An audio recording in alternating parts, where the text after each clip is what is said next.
जय माता दी दोस्तों, शुभ लाभ में आप सभी का फिर से स्वागत है। आज हम बात करेंगे गौ माता के बारे में। गाय को हम माता के रूप में पूजते हैं, पर आज के समय में ऐसा बहुत कम देखने को मिलता है। आज का जो यंग जनरेशन है वो इस बात पर ध्यान नहीं देता है और ज़्यादातर लोग इस बात को अंधविश्वास बता करके नज़रअंदाज कर देते हैं। पर आपको मैं बता दूं, आज का जो युवा वर्ग जो गाय के सिवा कुत्तों को पालना ज़्यादा पसंद करते हैं, उन सभी को एक छोटी सी बात हम आपको बता दें। अगर आपके घर पे गाय की अगर खुशबू आती है या गौ की गंध आती है, वो आपके घर से बहुत सारी नकारात्मक ऊर्जा को दूर करने की शक्ति रखता है। भगवान श्री कृष्ण ने भी इंद्र पूजा को बंद करवाकर गौ माता की पूजा प्रारंभ करवाई थी, क्योंकि गाय को प्रत्यक्ष देवता मानते हैं। गाय का दूध हो, गाय का गोबर हो या गौमूत्र हो, सभी में बहुत सारे आयुर्वेदिक गुण होते हैं और जो भी व्यक्ति इनका उपयोग करता है वो कई तरह की बीमारियों से बचा रहता है। जिस घर में गाय रखी जाती है वहाँ कभी भी वास्तु दोष उत्पन्न नहीं होता है। घर में सुख शांति का वातावरण बना रहता है। और पुराणों में गाय सभी देवताओं का, वास्तव में 33 करोड़ देवताओं का वास माना जाता है। गाय को कभी भी सताना नहीं चाहिए, उनको मारना नहीं चाहिए। उनकी हत्या करना नरक के द्वार खोलने के समान होता है। माना जाता है ऐसा करने से मनुष्य को कई जन्मों तक इसके दुख भोगने पड़ते हैं। अगर हम विज्ञान की माने तो वैज्ञानिक भी कहते हैं कि गाय एकमात्र एक ऐसा प्राणी है जो ऑक्सीजन ग्रहण करता है और जो ऑक्सीजन ही छोड़ता है, जबकि मनुष्य सहित सभी प्राणी ऑक्सीजन लेते हैं और कार्बन डाइऑक्साइड छोड़ते हैं। दोस्तों, गाय को माना जाता है गौ माता। मनुष्य के मरने के बाद उसे वैतरणी नदी पार कराती है। कहा जाता है कि वैतरणी नदी यानी नरक तक पहुंचने के लिए जो नदी होती है उसको पार करना हो, अगर आपने गौदान किया हो जीवन में या गाय सेवा की हुई है तो आपको उस नदी को पार नहीं करना पड़ता है। भारत में तो गौ माता को हम माँ का दर्जा देते हैं और दिवाली के दूसरे दिन गोवर्धन पूजा के अवसर पर भी गाय की विशेष पूजा की जाती है। उनका मोरपंख आदि से श्रृंगार किया जाता है।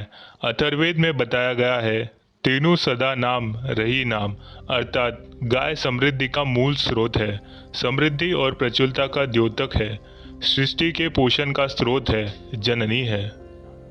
गाय के दूध से बहुत तरह के उत्पाद बनाए जाते हैं। गोबर से ईंधन और खाद मिलती है। इसके मूत्र से दवाई और उर्वरित बनता है। इसीलिए सिर्फ पूजनीय नहीं है कि दूध देती है, बल्कि इनके होने से हमारी सामाजिक पूर्ति होती है। 84 लाख योनियों का सफर करके आत्मा अंतिम योनि के रूप में गौ का रूप धरती है।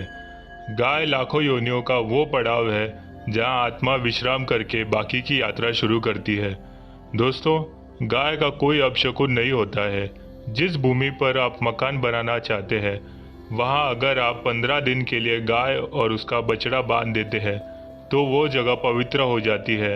इस भूमि से बहुत सी असुरी शक्तियों का नाश हो जाता है, क्योंकि गौ में सकारात्मक ऊर्जा का भंडार होता है। गाय का मार्ग रोकना, अगर कहीं जा रहे हो और गाय माता आपका मार्ग रोक दे तो ये बहुत ही शुभ माना जाता है। गाय और बछड़े का दर्शन एक साथ आपका हो जाए तो आपके सफलता का प्रतीक माना जाता है। अगर आपके घर के आसपास अगर गाय घूमती रहती है तो इसका मतलब है कि आपके घर से काफ़ी सारी संकट दूर हो जाते हैं। अपने आप ही सुख समृद्ध पूर्वक जीवन आपको मिलने लगता है। गाय के समीप अगर आप जाते हैं तो संक्रामक रोग जैसे कफ, खांसी, सर्दी, जुकाम आदि का चमत्कार पूर्वक अपने आप ही बिना दवाइयों के नाश हो जाता है। अगर आपको गाय अचानक से पूंछ मार देती है तो ये बहुत ही शुभ संकेत माने गए हैं और काली चितकबरी गाय का ऐसा करना तो और भी ज़्यादा शुभ माना गया है। पंचगव्य जो होते हैं इनमें कई रोगों में लाभदायक है। पंचगव्य क्या क्या हुए? गाय का दूध, दही, घी, मूत्र और गोबर, इन सभी को शरीर के रोग निरोधक क्षमता को बढ़ाकर रोगों को दूर करने वाला माना गया है। ऐसा कोई रोग नहीं है जिसका इलाज पंचगव्य से नहीं किया जा सकता। दोस्तों, आज के समय में लोग गौ माता का पूजा करने के बजाय, उनका सही उपयोग करने के बजाय उनको काटकर मारकर खाना ज़्यादा पसंद करते हैं। आपको ये सुनकर बुरा लगेगा पर यही सच है। गाय को रोटी देने से न केवल सुख समृद्धि की प्राप्ति होती है बल्कि बरकत भी होने लगती है। अगर आप गौ को पाल सके तो अच्छी बात है, लेकिन आज के मॉडर्न युग में बहुत लोगों को खुद के घर में रहने की जगह नहीं है। ऐसे में गौ को रखना थोड़ा कठिन और महंगा हो सकता है। ऐसे में आप गौ को रोटी दे, कम से कम रोटी देकर आप सुख समृद्ध को प्राप्त कर सकते हैं। आपके घर में बरकत होने लगती है। हमारे बुजुर्ग हमेशा से कहते आए कि गाय को रोटी खिलानी चाहिए, लेकिन समय स्थिति के चलते गाय की सेवा हर कोई नहीं कर पाता, लेकिन कम से कम रोटी तो आप खिला ही सकते हैं। कई लोगों का अक्सर ये प्रश्न आता है कि हम झूठी रोटी गाय को देते हैं, क्या ये सही है या गलत है? हम झूठा खाना, बचा हुआ खाना गाय को खिलाते हैं, यानी जो बच जाता है वो गाय के हवाले कर दिया जाता है। आपको मैं बता दूं दोस्तों, रामायण काल में गौ माता को एक श्राप मिला था। उसी के वजह से आज उनके साथ ऐसा हो रहा है। उसी श्राप की वजह से गौ माता में देवी देवताओं का वास होने के बाद भी उनको झूठा खाना पड़ता है। आपको मैं बता दूं, वाल्मीकि रामायण में सीता द्वारा पिंडदान देकर दशरथ की आत्मा को मोक्ष मिलने का संदर्भ आता है।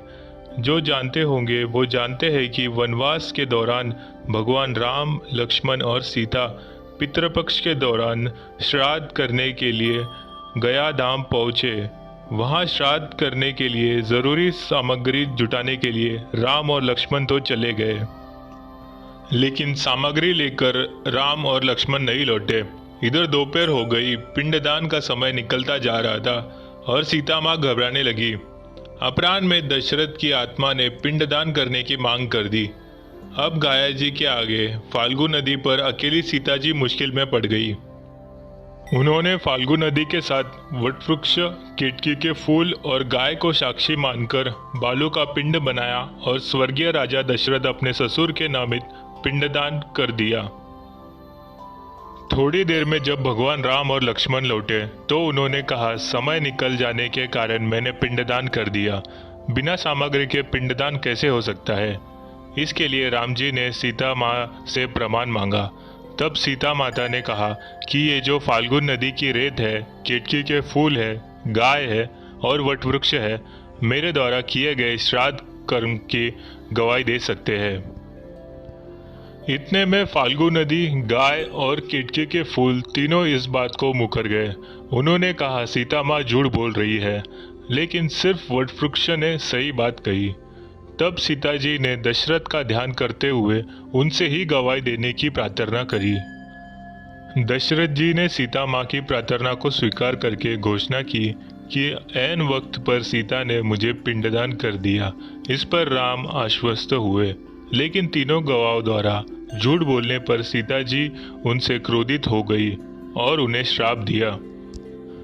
फाल्गु नदी से कहा कि जा, तेरा नाम सिर्फ नदी रहेगा, लेकिन तुझ में पानी कभी नहीं रहेगा। इस कारण आज भी आप जानते होंगे, फाल्गु नदी आज भी गाया में सूखी रहती है। गाय को श्राप दिया कि तू पूज्य होकर भी लोगों का झूठा खाएगी, और केतकी के फूल को श्राप दिया कि तुझे पूजा में कभी नहीं चढ़ाया जाएगा। सिर्फ वटवृक्ष को सीता माँ ने आशीर्वाद दिया कि उसकी लंबी आयु की प्राप्ति होगी और दूसरों को छाया प्रदान करेगा। यही कारण है कि गाय को आज भी झूठा खाना पड़ता है। केतकी के फूल को पूजा से निषेध बताया गया है।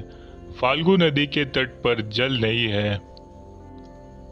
दोस्तों, शास्त्रों के मुताबिक गौ माता में सारे देवी देवताओं का वास होता है, यानी कि 33 करोड़ देवी देवता इनमें होते हैं। अगर आप भी किसी मंदिर में नहीं जा सकते, पूजा पाठ नहीं करते हैं, कहीं जा करके ग्रह दोष का उपाय नहीं कर सकते, तो आपको गाय को एक रोटी ज़रूर खिलानी चाहिए। हम हमेशा कहते हैं, पहली रोटी गाय की। अगर आप भी खिलाते हैं तो दुनिया के सारे सुखों को प्राप्त कर सकते हैं। आपने अक्सर ये सुना होगा कि रसोई में पहली रोटी जो भी बने गाय को दे देनी चाहिए। हर रोज गाय को एक रोटी देने से आपके जीवन के सभी दुख दर्द दूर हो जाते हैं। खाना बनाते वक्त हमेशा एक रोटी गाय की निकाल दे। इसके बाद ही परिवार के बाकी सदस्यों के लिए आपको रोटियां सेकनी चाहिए। कोशिश करनी चाहिए कि गाय की उस रोटी में थोड़ी हल्दी मिला दे। इससे गाय को रोटी खिलाने का अपार फल प्राप्त होता है। गुरुवार का अगर दिन हो गुरुवार का अगर दिन हो, लोई ले ले। सना हुआ आटा की एक छोटी लोई बना ले और उसमें हल्दी मिलाकर गाय को आपको खिलाना चाहिए। जीवन में आपके शुभता आती है, वैभव आता है, धन संपत्ति का वास होता है। आप जो भी हासिल करना चाहते हैं जिंदगी में तुरंत हासिल होता है। इसी तरह से आपको एक नमक का उपाय बता देता हूँ। नमक क्या है? नमक के बिना तो हर स्वाद अधूरा है, और साथ ही साथ नमक ना हो जीवन में तो स्वादहीन हो जाता है। जितना हम खाने में नमक को महत्वपूर्ण देते हैं, उतना ही ज्योतिषी में नमक को महत्वपूर्ण बताया है। और नमक को कर्ज की वस्तु माना गया है। किसी का नमक खाना अर्थ क्या होता है इसका? उसका कर्जदार होना। आपने सुना ही होगा, नमक का कर्ज अदा करना। इसीलिए अगर आप जीवन को सुगम बनाना चाहते हैं, सरल बनाना चाहते हैं, तो नमक का एक आसान सा प्रयोग आप करके देखें। सिर्फ आपको अपने घर में बनी सबसे पहली रोटी लेनी है और उस पर थोड़ा सा नमक रख लेना है। काला नमक छोड़कर कोई भी नमक इस्तेमाल कर सकते हैं। आप नमक रख ले और फिर इस रोटी को किसी कपिले गाय को दे देनी है। कपिला गाय यानी कि सफ़ेद रंग की गाय, इसको आपको खिला देना है। आपको मैं बता दूं दोस्तों, ये उपाय आपकी हर समस्या को जड़ से दूर कर देता है। चाहे आपके घर में कोई बड़ी कलह हो, कोई पारिवारिक वाद विवाद हो, इस उपाय को करके आपके घर में सुख का वास होने लगता है। जो भी धन की कमी हो, बच्चों की पढ़ाई हो, करियर में सफलता हो, सभी मुश्किलें आपके जीवन में हल हो जाती है। लेकिन गाय को रोटी देते वक्त ये सब चीज़ें आप मन में ना रखें।